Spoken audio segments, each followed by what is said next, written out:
Buongiorno a tutti, good morning, bom dia, kalimera, buenos dias, supudesenak and namaste. Today we are going to talk about Spring by Botticelli. The topic of the video, as always, has been chosen by you. During a poll on Instagram, I asked you to choose between The Birth of Venus and Spring by Botticelli, and you decided for the second.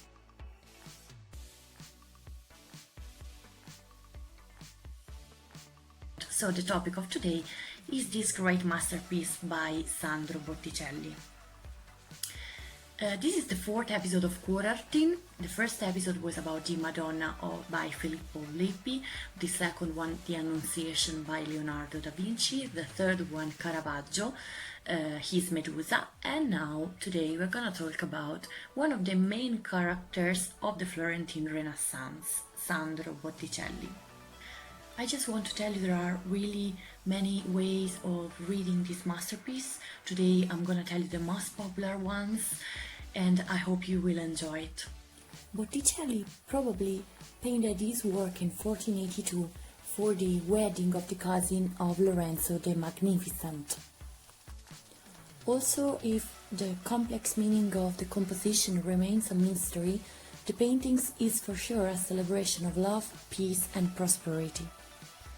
I love to explain these paintings taking in consideration three levels of reading: the mythological, the philosophical and the historical ones. Let's start with the mythological one. This painting, usually known as Primavera, shows 9 figures from classic mythology, advancing over a flowery lawn in a grove of orange and laurel trees. This is a diachronic text that requires to be read from the right toward the left. So starting from the right we have Zephyrus, the god of wind, who embraces a nymph called Chloris. She is the nymph of abundance and prosperity. After this relation, Chloris will be transformed into Flora, the spring goddess, scattering roses on the ground. In the center there is Venus, goddess of love and beauty, chastely dressed and set slightly back from the others. Over her, in the air, there is her son, the blindfolded Cupid, firing his arrow of love. This arrow will hit one of the 3 Graces dancing, because as you can see, she's already looking toward the last character, Mercury. He is the messenger of gods and is recognizable from his helmet and the winged sandals. With his stick called Caduceus, he is removing clouds from spring. Nowadays you can find these symbols outside pharmacies. And it's the modern symbol of medicine and doctors.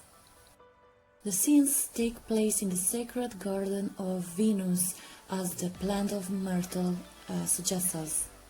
It's an orange grove and it's the garden of Hesperides. Sandro Botticelli reproduces very carefully the plants of the Florentine countryside, and in this painting there are at least 138 species of different plants who have been identified, all accurately portrayed by the artist. And now let's analyze this painting from the philosophical point of view. Botticelli lived at the time of Lorenzo the Magnificent in Florence and was very much part of the cultural circle that took inspiration from Neoplatonism. While rediscovering the classical world and ancient mythology, which is Renaissance, these intellectuals mixed Christian principles and the theories of the Greek philosopher Plato. 2 of the main concepts discussed were the roles of beauty and love. They believed that the role of beauty was elevating the spirit while arousing aesthetic sensations. And they believed that love was a mysterious force that leads man to the contemplation of God. So man can be reunited with God through beauty and love, which is Venus, the goddess who stands in the middle of this painting. If we want to analyze under a philosophical point of view the role of love, well, you can see that from the right there is an evolution. On the very right, Zephyrus and Chloris represent the irrational, passional love, which is fundamental for creating. Spring is the representation of the creation, the abundance and life.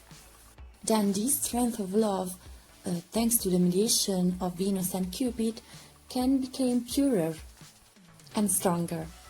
And the three graces might represent the three aspects of love, according to the Neoplatonic philosophy: chastity, beauty and pleasure.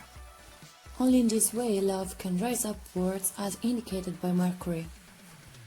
From the historical point of view, this masterpiece may represent the city of Florence, which is reborn thanks to the Renaissance and the art promoted by Lorenzo the Magnificent, which was a dear friend of Botticelli. Basically, this masterpiece is a tribute to the prosperity that the city of Florence lives in the 15th century thanks to Lorenzo de' Medici. And we can add also some gossip if we want to analyze this painting from the social point of view. Do you remember the one of the three graces dancing who will be hit by the Cupid's arrow? She is probably Simonetta Vespucci, the very blonde and beautiful muse of inspiration of Botticelli, who was also famous in the city for having an extramarital affair with Giuliano, the brother of Lorenzo de' Medici and friend of Botticelli, which is probably representing the face of Mercury. In fact, the painter made this work few years after that the poor Giuliano had been murdered during a conspiracy against the family, the Pazzi conspiracy of 1478.